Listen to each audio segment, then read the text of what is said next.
Estúdios, o professor Luiz Carlos Molion, que é diretor do Instituto de Ciências Atmosféricas da Universidade Federal de Alagoas. Professor, obrigado pela sua presença aqui nos estúdios da Jovem Pan Online. Também participa da nossa conversa a meteorologista da Jovem Pan, também jornalista, Aline Ribeiro. Professor, eu queria começar falando de um assunto que o mundo inteiro discute, que é a questão do tão conhecido, tão falado aquecimento global. O senhor é de uma corrente que vai num sentido um pouco diferente desse sentido que já se convencionou aí divulgar, até pela própria imprensa mundial. Queria que o senhor começasse a nossa conversa falando sobre isso.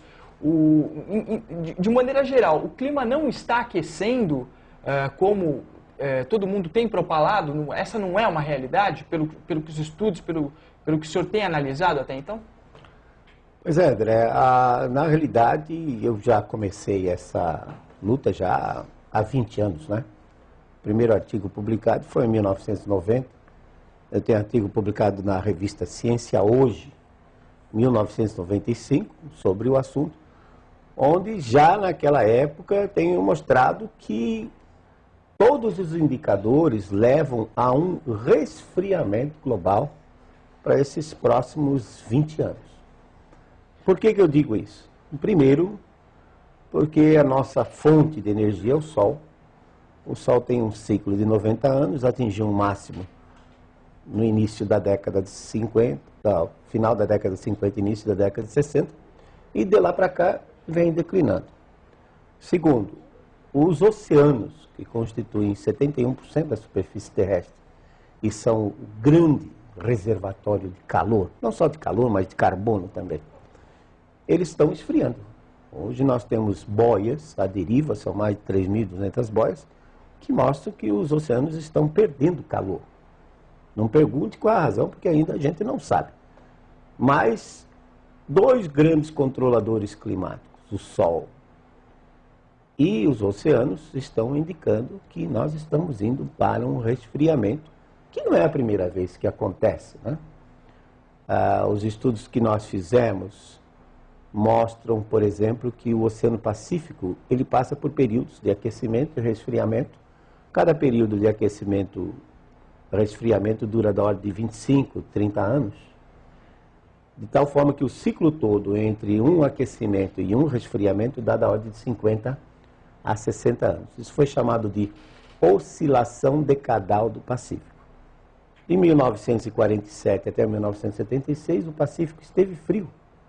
E isso causou um resfriamento global, a ponto de, no meio da década de 70, 74 a 75, os cientistas achavam que nós estávamos já no início de uma nova era glacial. Depois o Pacífico, a partir de 1977, começou a se aquecer.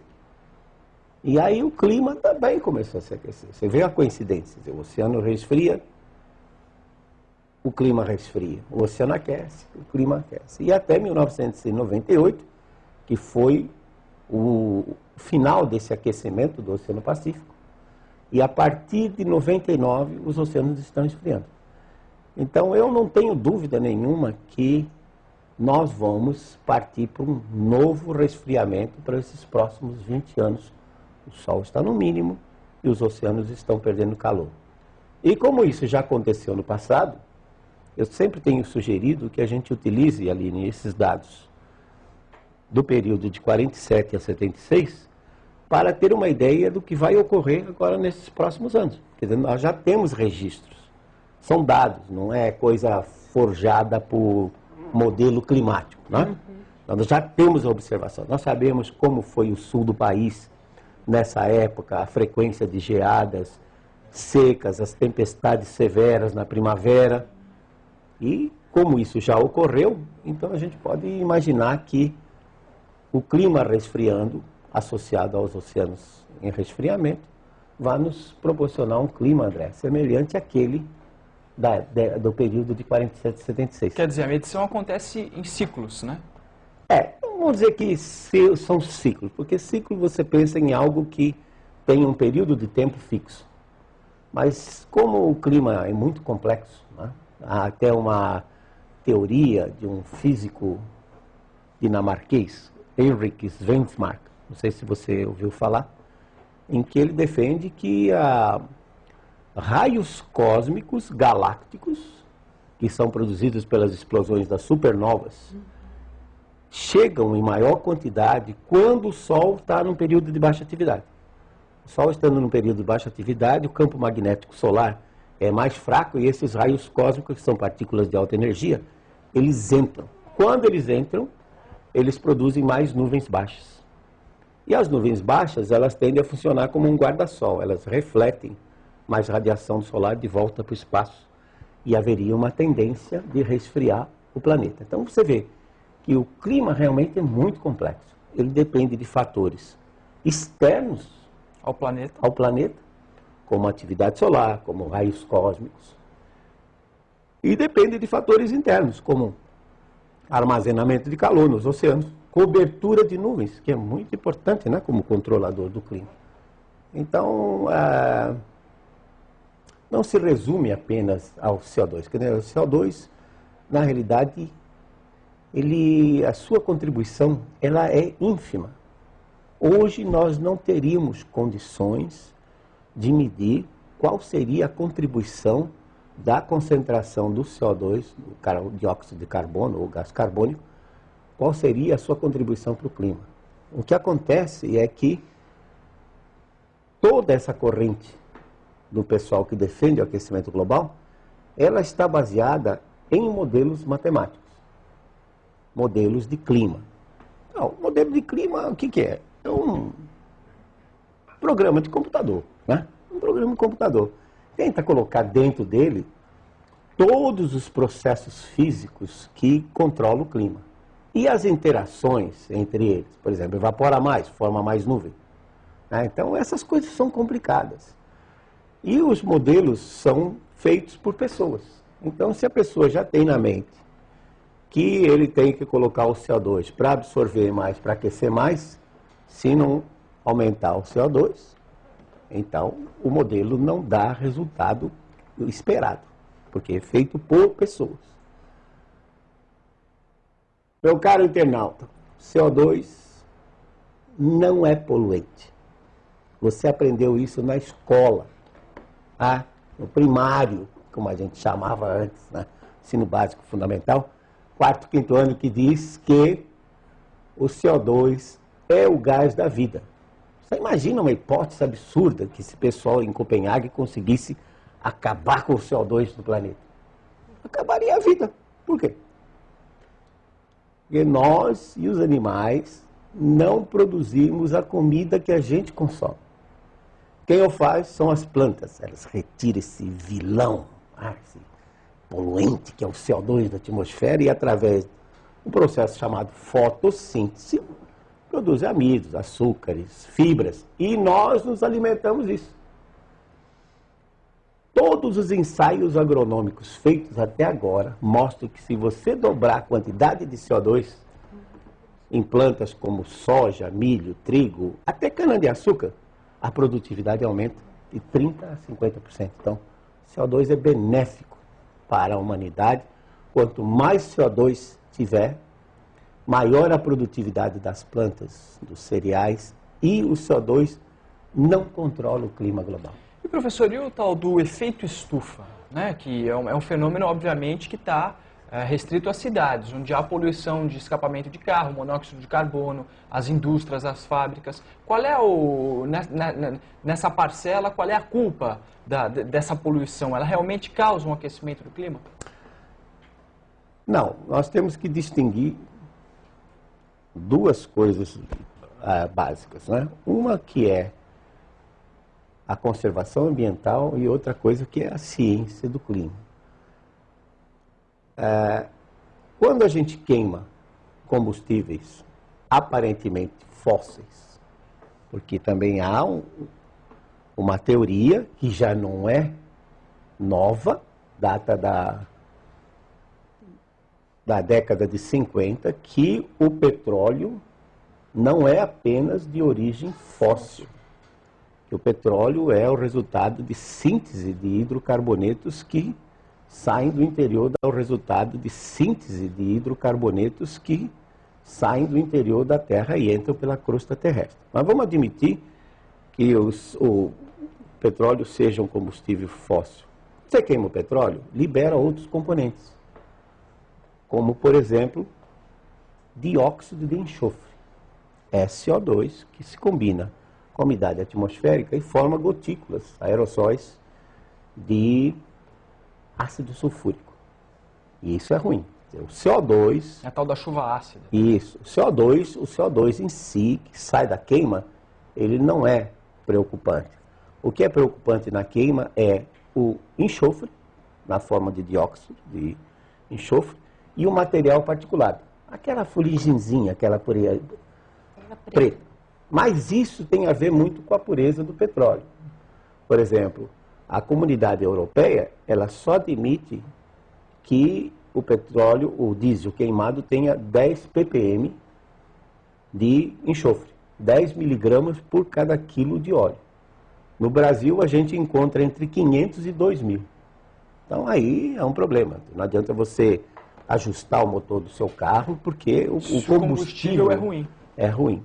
Então, o vilão não é o CO2 e sim o enxofre. O vilão não é o CO2 e sim, nas grandes cidades, é o enxofre e o material particulado que provém de um diesel de má qualidade, né? O CO2, como disse, quanto mais CO2 tiver, melhor, porque aí as plantas crescem mais.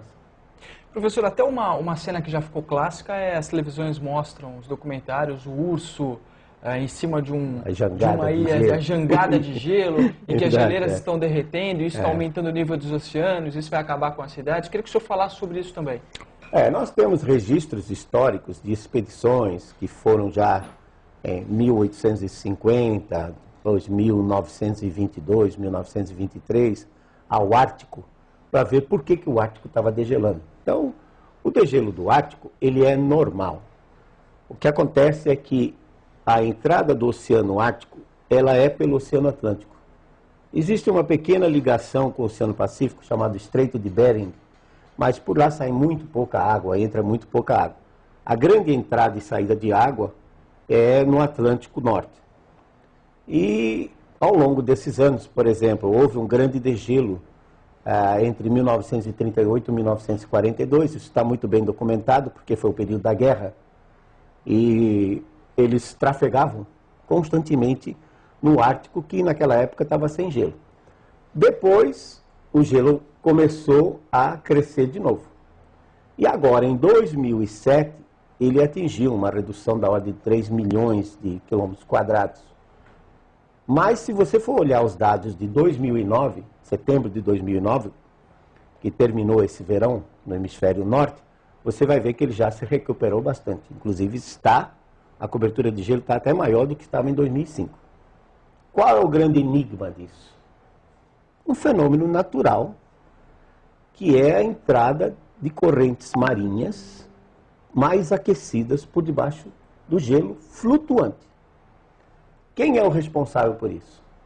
É um ciclo lunar que não está nos livros, que ninguém fala sobre ele, de 18,6 anos, quase 19 anos, em que é a precessão da órbita da Lua em torno da Terra.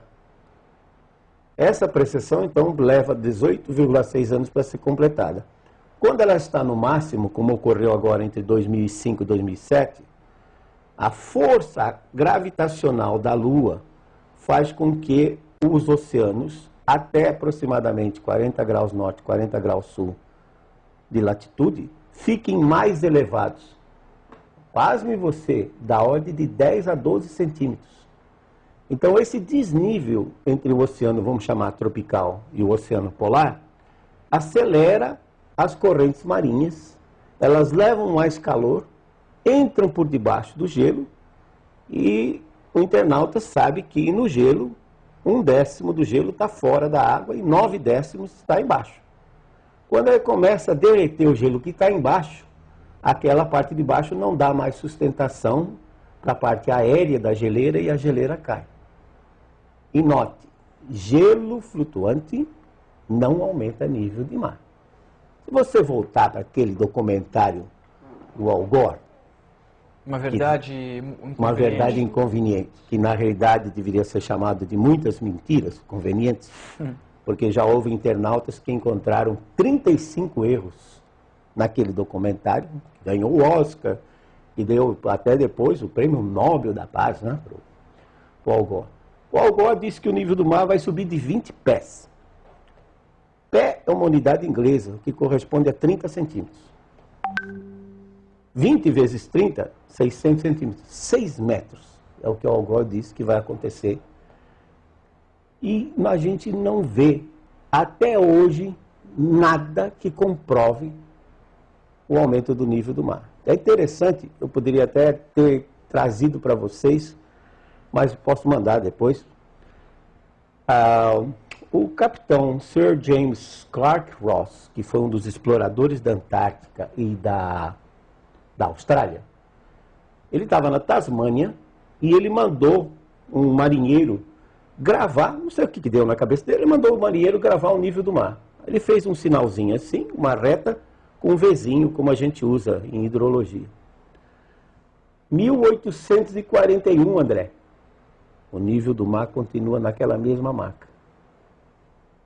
Então não há aumento no nível do mar. Porque o IPCC, o Painel Intergovernamental de Mudanças Climáticas, diz que o nível do mar subiu 3,4 milímetros de 93 até 2006. Tá bom, vamos fazer as contas, internauta. De 1993 até 2006 são 13 anos. Vamos botar 14 anos.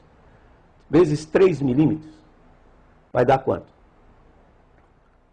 40 milímetros. 40 milímetros, é 4 centímetros. Agora, se eu colocar um gráfico em que na escala aqui eu tenho milímetros, aí parece um gráfico assim que o nível do mar vai subindo assustadoramente. Mas quando você olha a unidade, 40 milímetros, 4 centímetros. Eu acabei de dizer que a Lua pode fazer o mar oscilar da ordem de 12 centímetros, portanto está perfeitamente dentro da variação. Até 2006.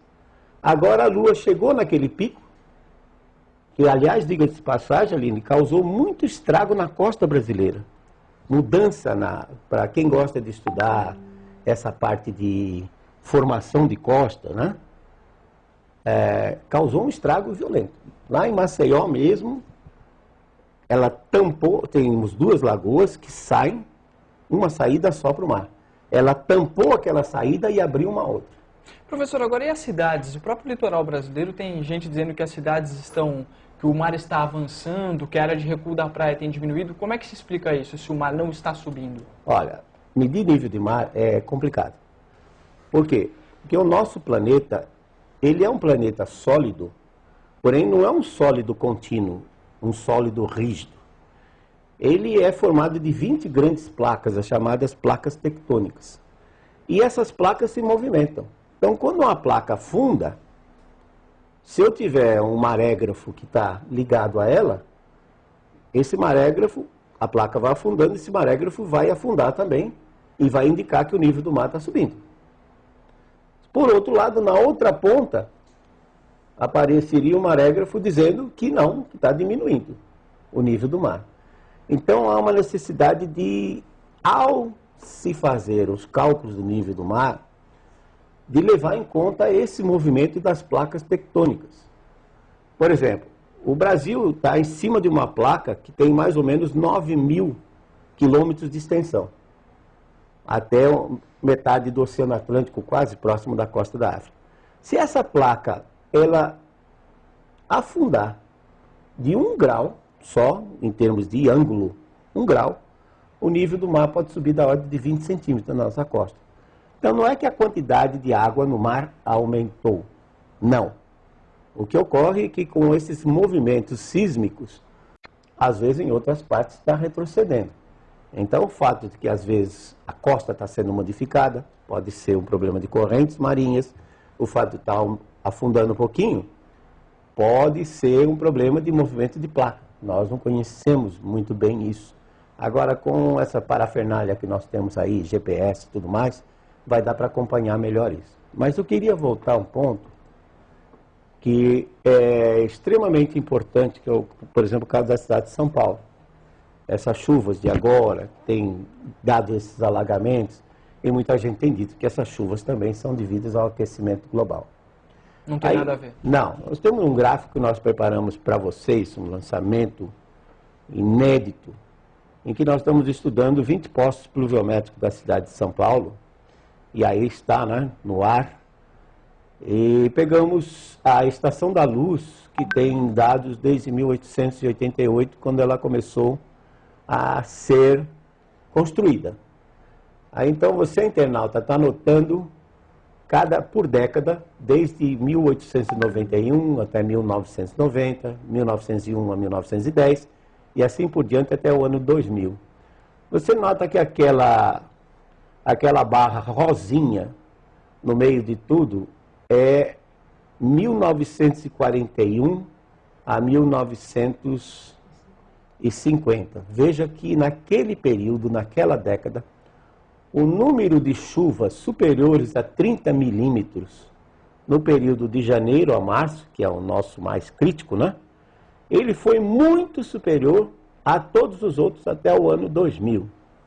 Então você vê que já em São Paulo, na década de 40, já chovia mais do que agora. O grande problema é que os efeitos, né, os impactos disso eram bem menores, porque a cidade tinha uma área pavimentada bem menor, tinha locais de infiltração, o rio Tietê tinha suas várzeas, de tal forma que quando ele transbordava, a água tinha o que ocupar, tá? Então vocês veem que não é um problema da natureza em si, porque antes já chovia tanto quanto chove agora. Da desocupação ordenada. Exatamente. É o fato das pessoas hoje estarem ocupando espaços geográficos não apropriados, indivíduos, né? E também o fato de que nós temos hoje uma grande superfície impermeabilizada. Por exemplo, eu participei de uma reunião do DAE em dezembro de 2008, quando foi comemorado os 10 anos de macrodrenagem da cidade de São Paulo. Aí mostraram o Aricanduva, um piscinão. Vocês quanto é que cabe disso aí? 500 mil metros cúbicos de água. É bastante água. Só que é o seguinte, telespectador, numa chuva de 100 milímetros, são 100 litros de água por metro quadrado. Basta 5 quilômetros quadrados impermeabilizados da cidade para encher o Aricanduva, o piscinão de Aricanduva. Então nós temos que arranjar uma outra solução para São Paulo, porque infelizmente com essa área enorme que São Paulo tem, fica muito difícil você achar uma solução de engenharia, porque vai continuar chovendo. Aliás, vejam, aquela década de 40 a 51, o Oceano Pacífico estava frio e chovia mais. E nas décadas que o Oceano Pacífico esteve quente, teve um número menor de tempestades também. Então, na verdade, professora, a gente tem essas chuvas que vem acontecendo em São Paulo, começo de 2010, com muitos alagamentos aqui na capital paulista. A gente tem um número muito grande de problemas na cidade de São Paulo em função das chuvas. Mas, na verdade, essa chuva é comum e deve aumentar até nos próximos anos. E, na verdade, o homem está ocupando um espaço indevido. Por isso, tantas tragédias nesse começo de 2010, na região de Angra dos Reis, Ilha Grande, São Luís do Paraitinga, agora o Rio Grande do Sul. Tudo isso são ciclos normais da natureza. Exatamente, e você vê que as chuvas elas acabam ficando mais intensas exatamente quando os oceanos ficam frios. Porque os oceanos ficando frios, a atmosfera fica fria. E se a atmosfera fica fria, a nuvem cresce por diferença de temperatura. Dentro da nuvem está quente, fora está mais frio, ela cresce mais e produz mais chuva. 1967, a tragédia em Caraguatatuba. 1967, a tragédia na Serra das Araras, no Rio de Janeiro, que pelos relatórios, eu achei até exagerado, morreram mais de 1.700 pessoas. Quer dizer, desculpe dizer, mas na realidade, Angra dos Reis até pequeno comparado com o que aconteceu, lembrando, internauta, que há 40 anos atrás a população era bem menor. Claro. Então, o grande problema que nós temos hoje com relação à conservação ambiental, é o aumento populacional. Quer dizer, hoje, um fenômeno da mesma intensidade, ele provoca um impacto muito maior sob o ponto de vista social, sob o ponto de vista material, comparado com o que era 50, 60 anos atrás. É claro que se eu digo que o homem não interfere no clima global, e isso choca muita gente, eu não estou dizendo que nós temos que sair por aí destruindo o ambiente, não. Acho que o Brasil tem um problema sério, que é o desmatamento, e se na lei climática que o presidente sancionou agora em dezembro, em que o Brasil se propõe voluntariamente a reduzir 36% a 38% das emissões, sob o ponto de vista de clima, reduzir CO2 não adianta nada. Como disse, o CO2 não controla o clima. Mas se essa lei for aplicada à redução do desmatamento, ótimo. Quer dizer, indiretamente, ela resolve um problema que é terrível, porque a maior biodiversidade desse planeta está na floresta amazônica. Acho que em termos de inseto nós não conhecemos 10% dos insetos que existem lá. Árvores talvez um pouco mais, animais um pouco mais, mas insetos certamente a gente não tem ideia do que existe naquela. Então, temos que conservar a Amazônia. Nós temos que conservar o ambiente pelo fato de que a população está aumentando. E a população aumentando, ela precisa viver. Então, nós temos que mudar os nossos hábitos de consumo, tem que reciclar a matéria-prima para evitar um consumo mais rápido, tem que conservar energia, água. Não é que vai faltar água no planeta, isso é uma grande besteira. Você tem um planeta com 71% de oceano, 360 milhões de quilômetros quadrados de água, não vai faltar água. A água pode ficar mais cara, mas nós sabemos dessalinizar a água do mar.